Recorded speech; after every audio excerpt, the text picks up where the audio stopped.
Mga S-Friend, welcome sa isa na naman pong episode ng ating Sementeryo serye at si Rico Loco po ngayon ay tulad na nakikita nyo sa aking background, tama po, nandirito tayo sa Baguio City.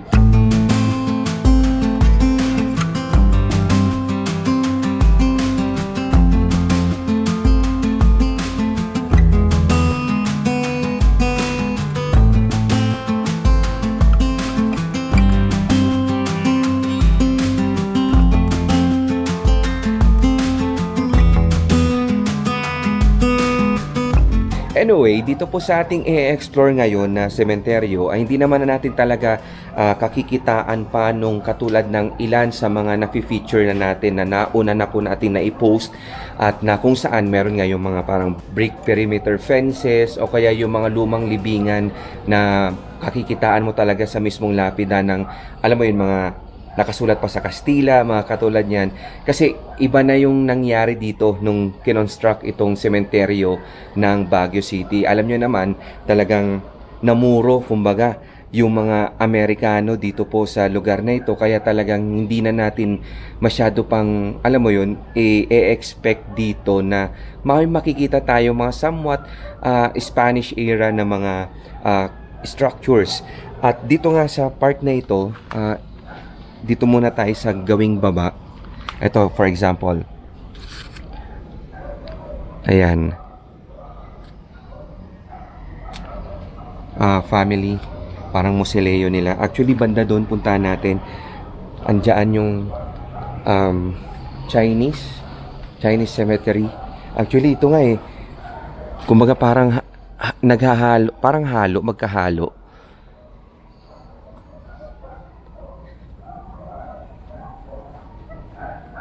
So, ang expectation ninyo dito sa ating exploration ngayon mga S-Friend ay kung may mahagila pa tayo mga very interesting na mga libingan or tsamba na lang siguro kung makakita pa tayo ng historical structure dito or yung bang mga ika nga natin lumang libingan kung meron man. Ayan.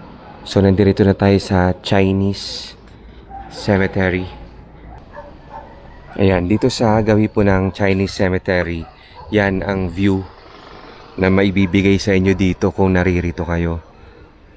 Actually, hindi naman na rin po iba sa atin yung itsura ng mga libingan ng mga Chino dahil mayroon na rin tayong mga previously na i-feature talaga mga S-Friend and common talaga yung sign na ganyan sa kanilang mga libingan. Tapos, ito, yung very interesting structure na nakita natin dito. Ito, yung parang bell. Ayan o. Ang sabi ng mga nakausap natin dun sa taas kanina, yung mga nag-o-offer ng service na yung service, ibig sabihin yung magpapalinis ng mga libingan. Sabi nila, parang inspired daw ito ng bell tower. Kung yung pong matatandaan ng bell tower, nandirito rin, isa rin sa mga tourist attraction dito. So parang templo yung ginawa nila dyan. Tapos meron din sila mga ganito. Hindi ko lang alam kung dyan sila nagsisindi ng mga insenso. Pero ito yung kabuuan niya mga S-Friend.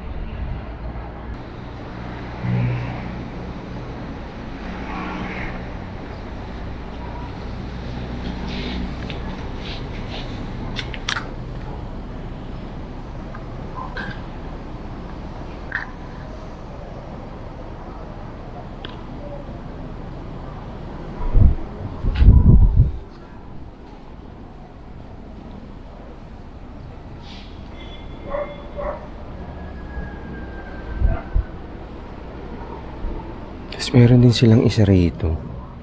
Ano to? Ay, libingan din.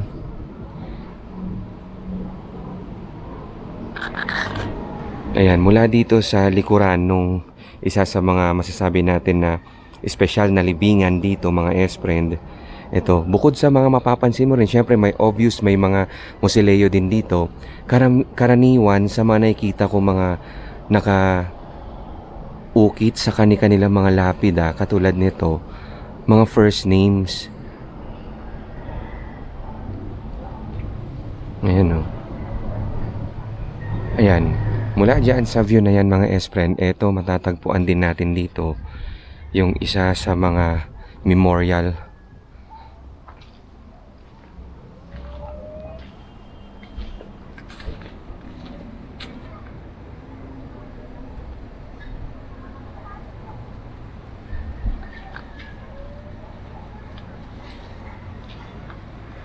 Diyan nilalagay yung mga insenso.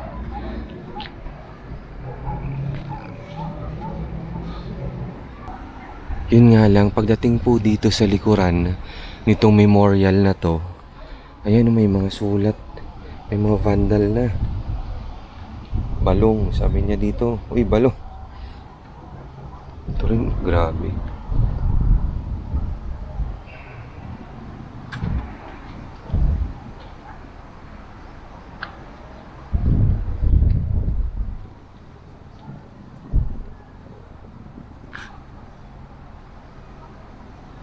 Pasensya na, medyo magalaw yung kamay ko talaga, pasmado. Yan o. Meron pa sa baba. Tapos ito ang makikita mong view dito mga S-friend. Sakto din kasi ngayong umagang ito, mahangin. Karamdam mo rin kahit papaano yung lamig.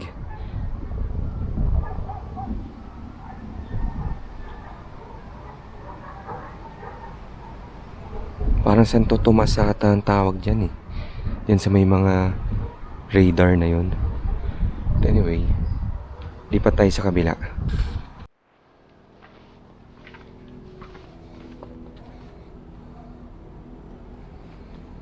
Ito.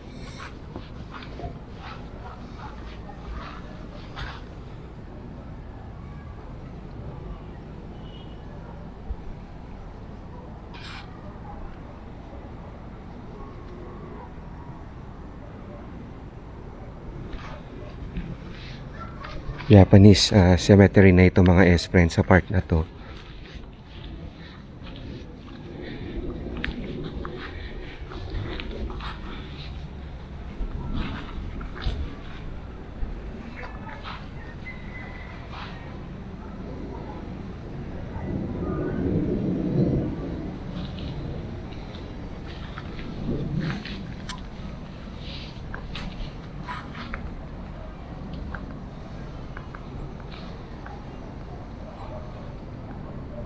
Ito parang chapel din. Ayun, wait lang. May nakalagay dito.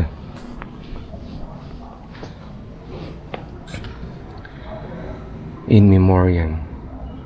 Here lie the remains of a few pioneer Japanese who entered the Philippines as immigrant laborers, quite a number of whom were survivors of an international labor force which took part in the construction of the Cannon Road early in this century. Other survivors of as many as 1,500 Japanese, a third of whom were casualties in the road project, settled elsewhere in the Philippines and prospered. And prospered. Parang reading lang. And prospered. It is in commemoration of the humble efforts of the group in this country that this memorial is inscribed, Baguio City, Philippines, Feb 19, 1983.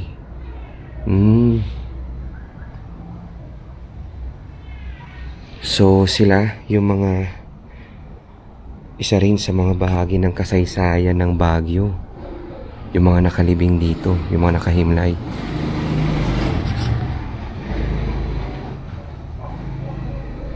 Tapos ito, yung memorial. Sila.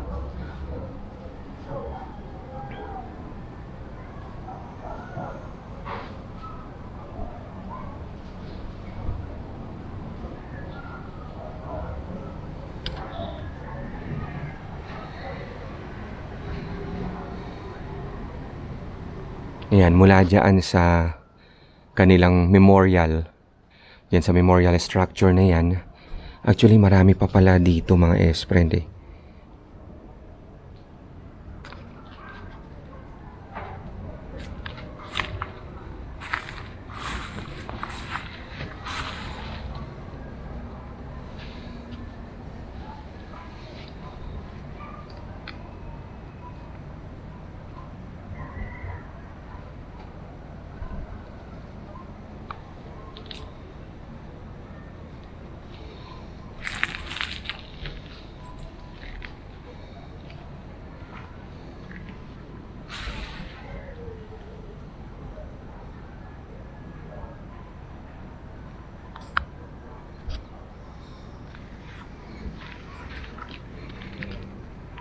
Kakaiba talaga yung mga libingan nila, no?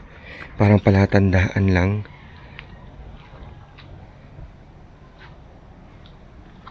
Ito ba to?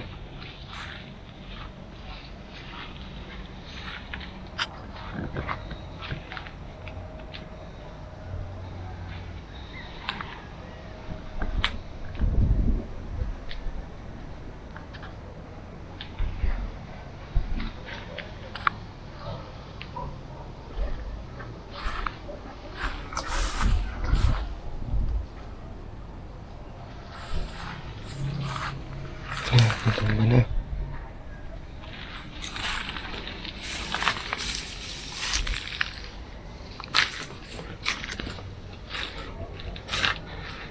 Yung bato na yan, meron pala nakaukit. Ayan yung pinunta natin kanina.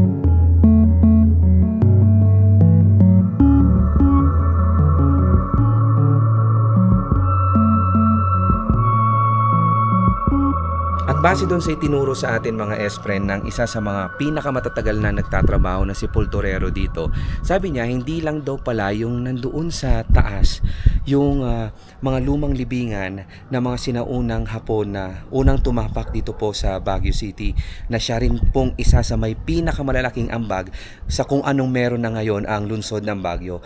Well, in fact, dito din daw po sa part na to, may mga masasabing forgotten na mga libingan, at ito nga siya sa natuklasan nga natin din base sa kanya itinuro. Ito nga, oh, di ba?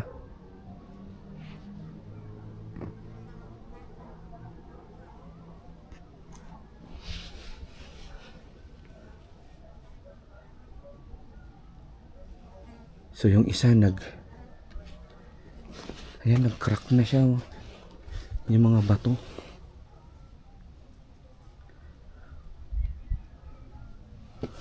Kasi yung unang na-document natin mga S-friend, yung naroroon sa may, ayon yung chapel na yon na triangular. So dito pala sa part na to, marami pa tayong makikita. Yun nga lang kasi talaga mga S-friend, kulang ang oras sa paglilibot mo sa ganitong kalawak na sementeryo.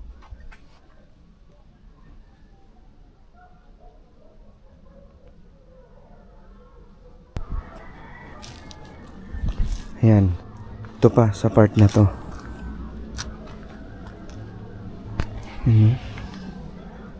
Kita na yung bakal.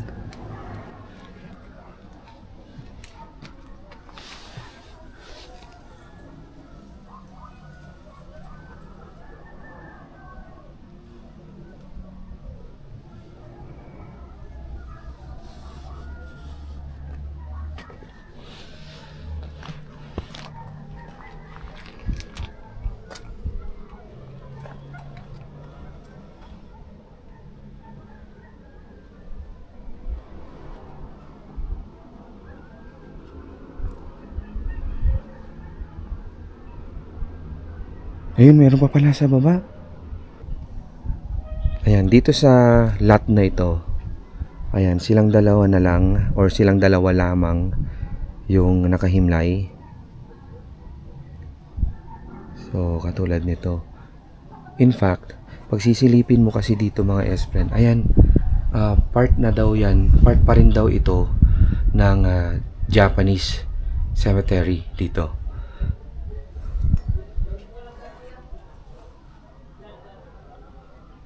And then, aray ko, dulas pa. Dito naman sa last part, yan, oh.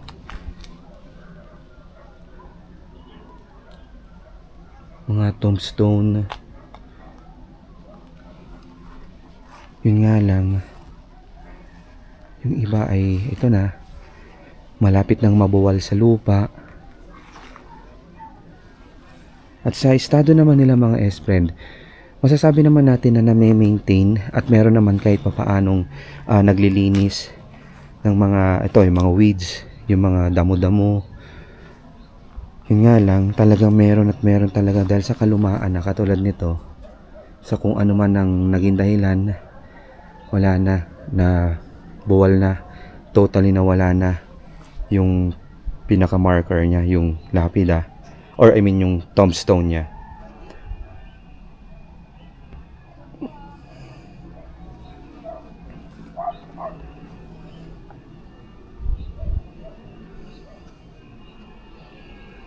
Grabe, no?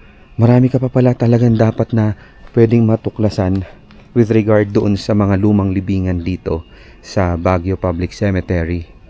Kung talagang matyaga kang umikot at iikutin mo, diyan sa taas na yan, andyan na po yung pinaka-chapel na dedicated o ginawa para doon sa mga sabi ko mga Japanese nationals na nagtungo dito sa Baguio at naging malaking bahagi sa pagde-develop ng lungsod. Ayan, so nandito tayo mga S-friends sa ito burial plot ni Engineer Eusebius Halsema. Ayan, nagsilbi siyang mayor and at the same time district engineer of Benguet Province from Feb 7, 1920 to May 31, 1937. Ayan ang kanyang mga ginawa. Development of transportation and highways expansion in Baguio and Benguet, as well as the construction of farm irrigation systems. Tapos electrification through hydroelectricity and the overall improvement of social services. Ayan, he is acclaimed as the builder of the mountain trail, yung Baguio-Bontoc Road. Correct. Ito, Halsema Highway. Na yan po nagko-connect na daw ngayon sa Baguio and Benguet and the rest of Cordillera.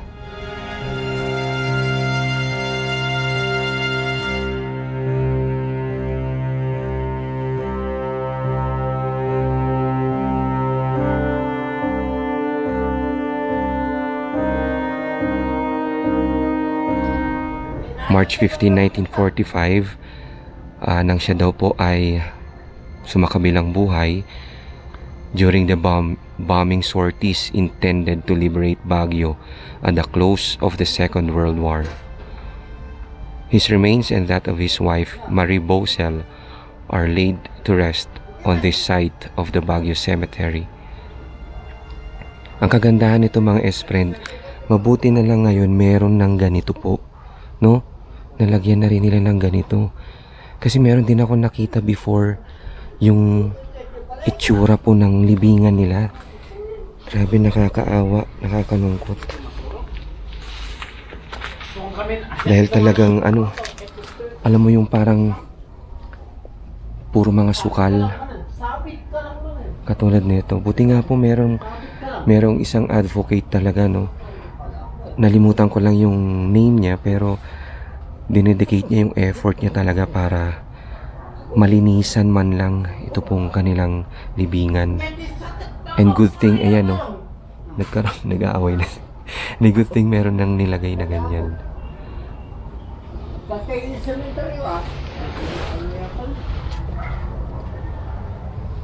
December 12, 1882. Tapos March 15, the mayor who engineered Baguio City. Yan ang nakalagay sa kanyang lapida. And then ang kanyang kabiyak dito. Ayan, few meters mula po doon sa libingan ng isa sa mga naging dating mayor po dito sa Baguio. Ito, nakita natin ang libingan po ng isa sa mga victim of Bataan Death March.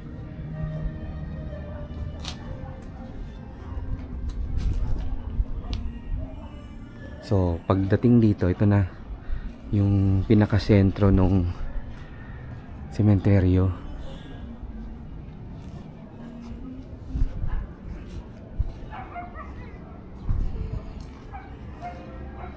Tapos pag dito ka, ayan, makikita mo yung mga bahay dun.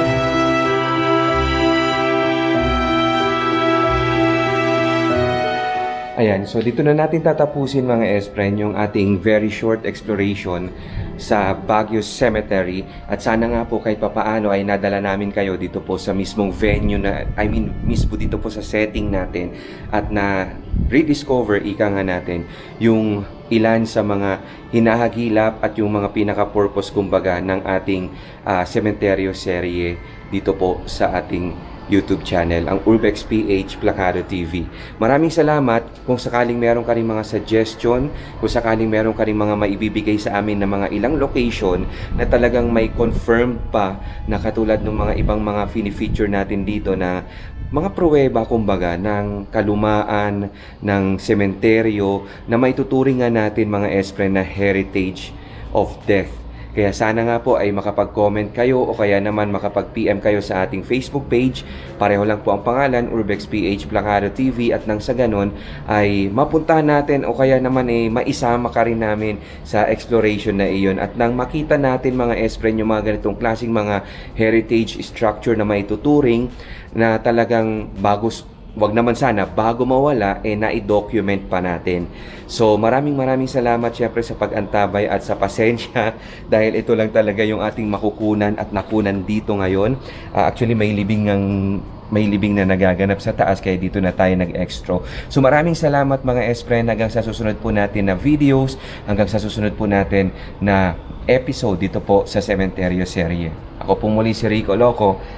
Tutok ka lang dito sa Urbex PH Plakado TV YouTube channel.